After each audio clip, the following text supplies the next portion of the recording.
A vida em sociedade é repleta de regras que disciplinam o convívio entre as pessoas. A lei define o que pode e o que não pode ser feito. E também é a lei que determina a sanção que deve ser aplicada aos que descumprem as normas. Quando se fala em crime, a associação é quase imediata: cadeia. Basta apenas definir quantos anos de reclusão.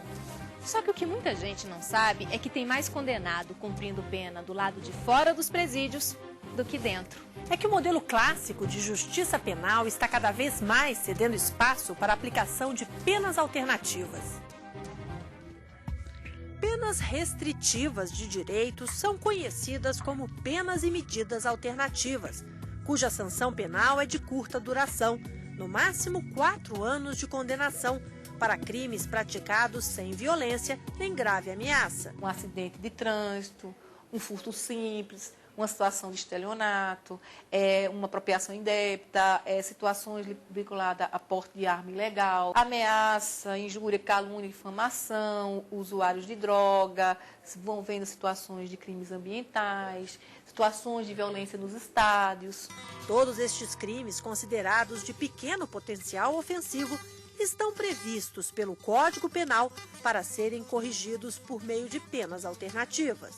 As pessoas que cumprem penas alternativas, via de regra, elas são pessoas que cometeram erros acidentais ou eventuais.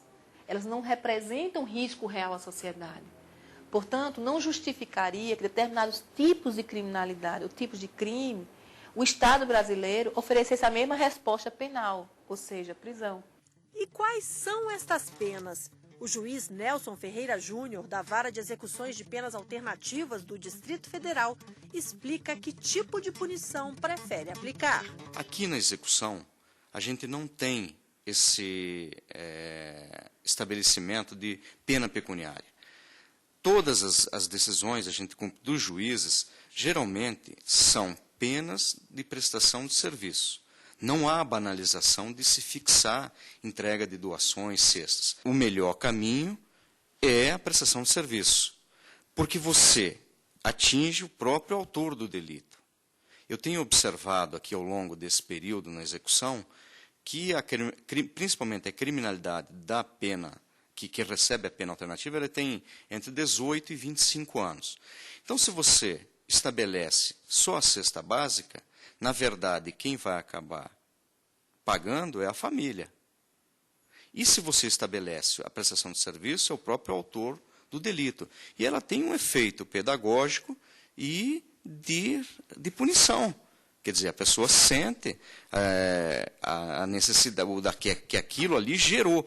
Porque se uma terceira pessoa efetua o pagamento da doação, você não tem um efeito em cima da pessoa que foi o autor do delito. No Brasil, existem mais de 12 mil instituições que têm convênio com a Justiça e recebem os condenados de penas alternativas. O país tem 20 varas especializadas nesse tipo de pena. Atualmente, há mais condenado fora do que dentro da cadeia. Pelos números do Ministério da Justiça, em 2008, 558 mil pessoas estavam cumprindo pena alternativa e 446 mil condenados estavam em presídios. Mais de 100 mil pessoas em cumprimento de penas alternativas é uma demonstração de que as penas alternativas precisam ser priorizadas. Exatamente porque é uma resposta penal de curta duração, rápida, e, portanto, exige um controle efetivo, porque são penas voláteis, elas rapidamente se extinguem, e para que a sociedade supere a sensação de impunidade que as penas alternativas podem causar, os governos precisam colocar na sua agenda financeira e na sua agenda política a prioridade no investimento da estruturação desses sistemas de controle. Nosso problema hoje é de controle, de fiscalização. Nosso problema hoje é o volume e a demanda para garantir a qualidade desse sistema funcionando. É fato que em muitos estados do país faltam equipes para fiscalizar e dar suporte ao condenado de pena alternativa. De nada adiantaria o sentenciado cumprir uma pena de 360 dias por um pequeno furto, se ele só cumpre, mas não trata o que levou ele a praticar o furto. Por exemplo, ele é usuário, então ele praticou o furto para poder comprar um entorpecente. Então, aqui a visão da execução e da sessão que assessora este juiz é o quê?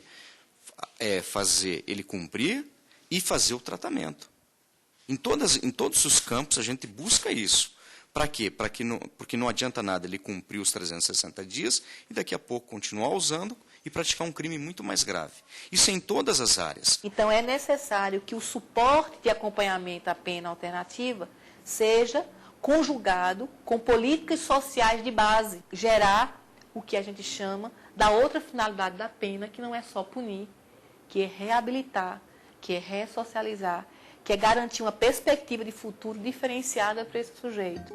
Os defensores da pena alternativa valorizam o baixo índice de reincidência nos crimes. As alternativas à prisão, elas têm se mostrado como um instrumento eficaz para garantir prevenção criminal, se o monitoramento acontece em tempo real, né? Então, nos ambientes em que esse monitoramento ele ocorre, você percebe que a reincidência ela não ultrapassa 12%. Lógico, existe a reincidência não é só privilégio da pena alternativa. A pena privativa de liberdade, segundo o Ministério da Justiça, por exemplo, dentro dos estabelecimentos penais, a reincidência em muitos estados está acima de 70%.